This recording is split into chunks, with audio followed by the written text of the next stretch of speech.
volunteers. This is our volunteer canning crew here at Shiloh. So they're doing this for free. Now there's a couple things I need to talk to you about before they fire. What's going to happen is they'll fire. I'll talk a bit about different positions and what they use to do their jobs, and I'll talk about the different rounds that they would have used on this artillery piece. After that, they'll fire again, and then they'll lock everything up. We'll drop the rope, and you can go talk to them and take pictures and stuff. On that note, make sure you stay on that side of the rope until we tell you you can cross. And then also, cannons are loud, so when you hear the word ready, it's going to be really loud when they fire, so you can put your hands over your ears. If you've got small children, help them cover their ears. And I don't see any animals, but if there's any dogs out here, you definitely want to hold them close when that happens. So, without further ado, Gunner. Detail, attention. Right face. Right to left flank. To your post. March.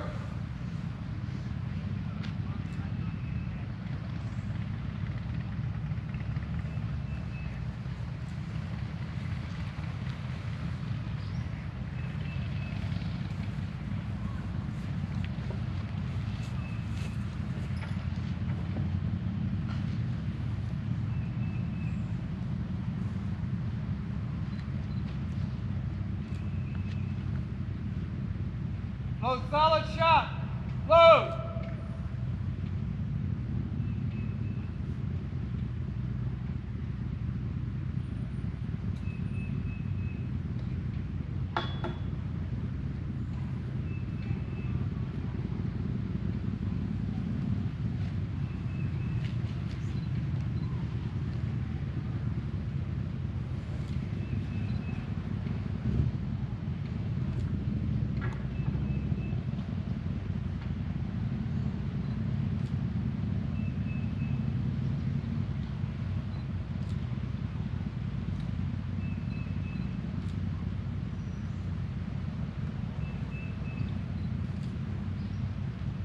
Ready!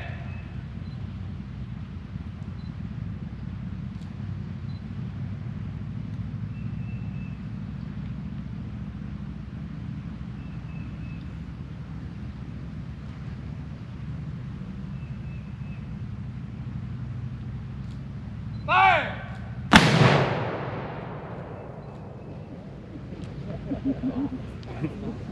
Ceasefire! All right, that's just one cannon. Here at the Battle of Shiloh, there were 246 artillery pieces. There were 133 on the Union side and 113 on the Confederate side. They said they could feel the ground shaking in Savannah, Tennessee. They could hear it as far away as Jackson, Tennessee. Now, real quick, I'm going to go through the different positions. We'll start with number one. Number one there's got this tool. This is called a sponge rammer. On one end you see the sponge here, the other end you see the rammer. The sponge, if you noticed, he wet that a little bit. What do you think he's going to use water? The spark, the embers on the inside of the barrel. Yes, exactly. So there's embers on the inside of the barrel that they need to extinguish, because if they put another round down that barrel with embers in there, that round is going to go off, and whoever is right there is going to be having a very, very bad day. Now at the other end here, this is how he's going to ram the round all the way down to the very, very back of the barrel there. With the rammer in, he just rams it all the way back. Again, that's why he definitely wants to make sure those embers are put out, because when he's ramming that round down, if it hits one of those, that sponge rammer's going to go flying, and his arm might as well. And he doesn't want that at all. Now, number two. Number two is the person that actually places the round in the barrel. And they've got to make sure that they place it in there correctly. So the parts of the artillery piece are going to be the round part here. And then you got the powder sack, the powder bag right here filled with black powder. That end, the powder end, better be towards the back of the barrel. If it's not, and they put it in the wrong direction, number two is going to have to use this tool called the worm. The worm has this iron piece on the end, it's twisted, and they're going to have to put this down the barrel, hopefully there's no embers, and then grab onto that round and pull it out. They don't want to do that. So they're going to make sure they place that round in there properly. Now something else they'll have to do if there's a misfire, if it doesn't go off, they're going to have to go inside the wheel of the artillery piece and reprime that piece and get it ready to fire again, and hopefully it goes off that time, or they will be using that worm. Now, the number 3 person, this is our busiest person. They have a lot of jobs. Now, their tools of war here, you have a leather thumb saw. It goes over their left thumb. It's made out of leather, like I said. It's got a leather reinforcement patch on it. Inside that, it's going to be filled with cotton or horsehair, something to give it just a little bit more padding and protect his thumb from the heat of the vent. Because we talked about the number 1 using the rammer, the sponge rammer. If they put that down and there's not a good seal over the vent in the rear of that artillery piece, you're going to hear air rush through. What does fire need to keep going? Air, oxygen, exactly. So he's got to cut the oxygen off through that barrel there. So that's why he's got to have a good seal on that. His other tool is called a priming wire. The priming wire is used to pierce that bag. We talked about that number 2 person making sure they put it in there properly, so that powder bag is going to be all the way at the rear of the barrel there. When that number 3 person is going to pierce the powder bag. They'll push this all the way through the vent, piercing the powder bag, exposing that black powder. Then, in between all of that, they're going to use the trail hand spike to aim the piece. You can actually pick this artillery piece up with ease and move it around. It's all about leverage.